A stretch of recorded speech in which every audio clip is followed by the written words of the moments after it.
Hello guys, ഇന്ന് നമ്മൾ ഐറൂസിൻ്റെ ഫോട്ടോഷൂട്ടിന് വേണ്ടിയിട്ട് പോവാണ് കേട്ടോ.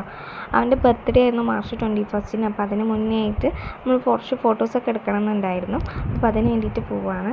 കാലിക്കറ്റുള്ള ആർക്കി സ്റ്റുഡിയോ എന്നാണ് കേട്ടോ അവൻ്റെ ഫോട്ടോസൊക്കെ എടുക്കുന്നത്. അപ്പം എന്തായാലും ഐറൂസിൻ്റെ ഫസ്റ്റത്തെ ഫോട്ടോഷൂട്ടാണ്. അപ്പോൾ അതിൻ്റെ ഒരു ചെറിയ എക്സൈറ്റ്മെൻ്റ് ഉണ്ട്. അവൻ സമ്മതിക്കുമെന്ന് അറിയില്ല കേട്ടോ ഫോട്ടോ എടുക്കാൻ വേണ്ടിയിട്ട്. അപ്പോൾ ചില സമയത്ത് നല്ല മൂഡായിരിക്കും. അപ്പോൾ നമ്മൾ ഫുഡൊക്കെ കൊടുത്ത് അവനെ കുറച്ച് ഉറക്കിയിട്ടൊക്കെയാണ് പോകുന്നത്. രാവിലെ ഇറങ്ങിയിട്ടുണ്ട് കേട്ടോ, ഒരു 11 മണിയൊക്കെ ആയപ്പോൾ ഇറങ്ങിയിട്ടുണ്ടായിരുന്നു. 4 ഔട്ട്ഫിറ്റിൽ ഇവൻ്റെ ഫോട്ടോസ് എടുക്കണം എന്നാണ് കേട്ടോ വിചാരിക്കുന്നത്. അപ്പോൾ നമ്മൾ ഓൾറെഡി ഒരു 3 എണ്ണം കരുതി വെച്ചിട്ടുണ്ടായിരുന്നു. അപ്പോൾ ഒരു ഔട്ട്ഫിറ്റും കൂടെ വേണം. ഡിഫറെൻറ്റ് ഔട്ട്ഫിറ്റ്സിൽ എടുക്കുമ്പോഴാണല്ലോ രസം ഉണ്ടാവും. അപ്പോൾ അതിന് വേണ്ടിയിട്ട് ഒരു ഔട്ട്ഫിറ്റ് കൂടെ വേണമായിരുന്നു കേട്ടോ. അപ്പോൾ അതിന് നമ്മൾ ഒരു ഷോപ്പിൽ കയറിയിട്ട് അത് വാങ്ങാൻ വേണ്ടിയിട്ടാണ് പോകുന്നത്. അപ്പോൾ കാലിക്കറ്റുള്ള കസവ് കേന്ദ്രയിൽ നിന്നാണ് കേട്ടോ ഞങ്ങൾക്ക് ആ ഒരു ഡ്രസ്സ് കിട്ടിയിട്ടുണ്ടായിരുന്നത്. അത്യാവശ്യം നല്ല രസമുണ്ടായിരുന്നു കേട്ടോ. അവൻ ഇട്ടിട്ടും ഒരു വൈറ്റ് ഷർട്ടും അതുപോലെ ബ്ലൂ കളർ ട്രൗസറൊക്കെ വന്നിട്ടുള്ളൊരു ഡ്രസ്സാണ്. ഇതിന് നമ്മൾ ഇങ്ങനെ കഴുത്തിലൂടെ വള്ളിയൊക്കെ വന്നിട്ടുള്ള, ഇതിൻ്റെ കറക്റ്റ് പേരെന്താ അറിയില്ല ഈ ഒരു ഡ്രസ്സിൻ്റെ. അപ്പോൾ ഇതാണ് കേട്ടോ. അപ്പോൾ ഇവിടെ നിന്ന് കുറച്ച് ടോയൊക്കെ കണ്ടപ്പം ഐറൂസിനെ ഇങ്ങനെ കാണിച്ചു കൊടുക്കുകയാണ് കേട്ടോ ഞങ്ങൾ. അപ്പോൾ അവനത് ഇഷ്ടമായപ്പോൾ ഒന്ന് ഏട്ടൻ വാങ്ങിക്കൊടുത്തു. അപ്പം അങ്ങനെ നമ്മൾ ഈ ഒരു ഡ്രസ്സൊക്കെ എടുത്തു. അധിക സമയമൊന്നും അവിടെ നിന്നില്ല കേട്ടോ. ഏകദേശം നമ്മളടുത്തൊരു 11:30 ആകുമ്പോഴത്തേക്കും എത്താൻ പറഞ്ഞിട്ടുണ്ടായിരുന്നു. അപ്പോൾ തന്നെ നമ്മൾ ലേറ്റായി. ഇവിടെ അത്യാവശ്യം കളക്ഷനൊക്കെ ഉള്ള പോലെ തോന്നിയിട്ടോ എനിക്ക്. പ്രത്യേകിച്ച് ബോയ്സിന്. സാധാരണ ഗേൾസിന് എല്ലായിടത്തും നല്ല വെറൈറ്റി ആയിട്ടുള്ള ഡ്രസ്സസൊക്കെ ഉണ്ടാവും. പക്ഷെ ബോയ്സിന് അധികം ഉണ്ടാവില്ലല്ലോ. അപ്പോൾ ഇവിടെ എനിക്ക് പെട്ടെന്ന് തന്നെ ഈ ഒരു ഡ്രസ്സ് കിട്ടി. ഇത് നമ്മൾ ഇട്ടിട്ട് നേരെ സ്റ്റുഡിയോയിലേക്കാട്ടോ പോയിട്ടുണ്ടായിരുന്നത്. അപ്പോൾ ഫോട്ടോ എടുക്കാനൊക്കെ തുടങ്ങി. ഇത് അവൻ്റെ സെക്കൻഡ് ഔട്ട്ഫിറ്റാണ് കേട്ടോ. ഏട്ടനാണ് കേട്ടോ ഇങ്ങനെ പിടിച്ചൊക്കെ കൊടുക്കുന്നത്. അവൻ ഒറ്റയ്ക്ക് ഇരുന്നാൽ ചിലപ്പം അതൊക്കെ തള്ളി ഇങ്ങനെ ഇടുന്നൊക്കെ ഉണ്ട്. അപ്പോൾ ഏട്ടൻ ഇങ്ങനെ സൈഡിൽ ഇങ്ങനെ പിടിച്ചു കൊടുക്കുന്നുണ്ടായിരുന്നു. ഞാൻ ക്യാമറ എടുക്കുന്ന ഏട്ടൻ്റെ ബാക്കിൽ നിന്നിങ്ങനെ അവനെ ചിരിപ്പിക്കുക അങ്ങനെയൊക്കെ ചെയ്യാണ് കേട്ടോ. ആൾ വലിയ അലമ്പൊന്നും ആക്കിയിട്ടുണ്ടായിരുന്നില്ല.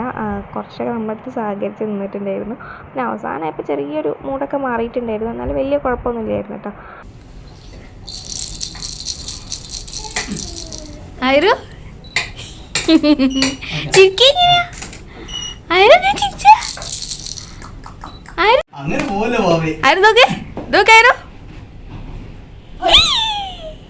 ഒന്നര മണിക്കൂറൊക്കെ എടുത്തു കേട്ടോ നമ്മളെ ഫോട്ടോഷൂട്ടൊക്കെ കഴിയാൻ വേണ്ടിയിട്ട്. പിന്നെ അത് കഴിഞ്ഞ് നമ്മൾ എഡിറ്റിങ്ങിനുള്ള ഫോട്ടോസൊക്കെ സെലക്ട് ചെയ്ത് കൊടുത്തു. അങ്ങനെ നേരെ പോകുന്നത് മേക്ക് മൈ പാർട്ടി എന്ന് പറഞ്ഞിട്ടുള്ളൊരു ഷോപ്പുണ്ട് നമ്മളെ കാലിക്കറ്റിൽ. അപ്പം ഇവിടെ സാധനങ്ങളൊക്കെ നമ്മളെ പ്രോഗ്രാംസിന് എന്ത് പ്രോഗ്രാംസ് ആണെങ്കിലും, അതായത് ഹൽദി, ബർത്ത്ഡേ, നമ്മുടെ സംഗീത്, അതുപോലെ ബ്രൈഡ് ടു ബി, അങ്ങനെ പറഞ്ഞിട്ട് പല പ്രോഗ്രാംസും ഉണ്ടല്ലോ. അപ്പോൾ അതിനൊക്കെ വേണ്ടിയിട്ടുള്ള എല്ലാ സാധനങ്ങളും ഇവിടെ റെൻറ്റിന് കിട്ടും. അപ്പോൾ ഞങ്ങൾ ജസ്റ്റ് ഇൻസ്റ്റാഗ്രാമിൽ ഇതിനെക്കുറിച്ച് കണ്ടപ്പം ഇവിടെ ഒന്ന് കയറി നോക്കാമെന്ന് വിചാരിച്ചിട്ടോ. അപ്പോൾ നമ്മൾ വിചാരിച്ചതിനേക്കാളും കൂടുതൽ സാധനങ്ങൾ, നമുക്ക് എന്ത് വേണമെങ്കിലും ഡെക്കറേറ്റ് ചെയ്യാൻ വേണ്ടിയിട്ടുള്ള സാധനങ്ങൾ മൊത്തം ഇവിടെ ഉണ്ട് കേട്ടോ. കുറച്ച് എക്സ്പെൻസീവായിട്ട് തോന്നി, പക്ഷേ അതിന് ഒത്തിട്ടുള്ള എല്ലാ കാര്യങ്ങളും ഉണ്ട്. അപ്പോൾ നമ്മളവിടെ നിന്ന് ഒന്നും എടുത്തിട്ടുണ്ടായിരുന്നില്ല കേട്ടോ, ബുക്ക് ചെയ്തിട്ടൊന്നും ഇല്ലായിരുന്നു. ജസ്റ്റ് ഒന്ന് കയറി കണ്ടു എന്തൊക്കെയാണ് ഉള്ളതെന്നുള്ളത്. അതുപോലെ ഇവിടെ ഒരു ചെറിയ ഫോട്ടോഷൂട്ടിന് വേണ്ടിയിട്ടുള്ളൊരു ജീപ്പൊക്കെ ഉണ്ട് കേട്ടോ. നമുക്ക് നമ്മൾ റെൻറ്റിന് കിട്ടും. ഒരു ദിവസം 1500 അങ്ങനെ എന്തോ ആണ് അതിൻ്റെ റെൻറ്റ്.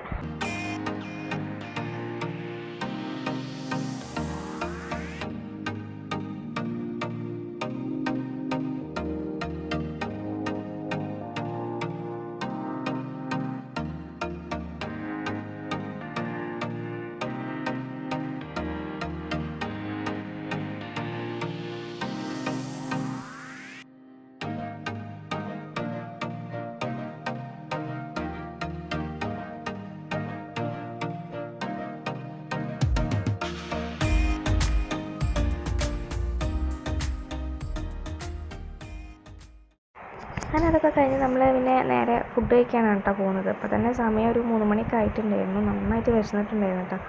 പിന്നെ ഐറൂന് നമ്മൾ ആദ്യം ഒരു ഉച്ചയൊക്കെ ആയപ്പോൾ 1 മണിയൊക്കെ ആയപ്പോൾ തന്നെ കഞ്ഞി കൊടുത്തിട്ടുണ്ടായിരുന്നു. അപ്പോൾ അതുകൊണ്ട് അവന് വലിയ കുഴപ്പമൊന്നുമില്ല. നമ്മൾ പിന്നെ ഫുഡ് കഴിക്കാൻ വേണ്ടിയിട്ട് ഇരുന്നു. ഞാൻ ചിക്കൻ ബിരിയാണി, ഏട്ടൻ ബീഫ് ബിരിയാണിയൊക്കെ ആയിരുന്നു കേട്ടോ ഓർഡർ ചെയ്തിട്ടുണ്ടായിരുന്നത്. അപ്പോൾ ഇതാണ് നമ്മുടെ ഫോട്ടോഷൂട്ടിൻ്റെ ഒരു ഡേ എന്ന് പറയുന്നത്. ആ വീഡിയോ ഇഷ്ടമായിട്ടുണ്ടെങ്കിൽ മറക്കാതെ എല്ലാവരും വീഡിയോക്ക് ലൈക്ക് ചെയ്യുക, ഷെയർ ചെയ്യുക, നമ്മുടെ ചാനലൊന്ന് സബ്സ്ക്രൈബ് കൂടെ ചെയ്യുക കേട്ടോ. മറ്റൊരു വീഡിയോ ആയിട്ട് കാണാം. ബൈ.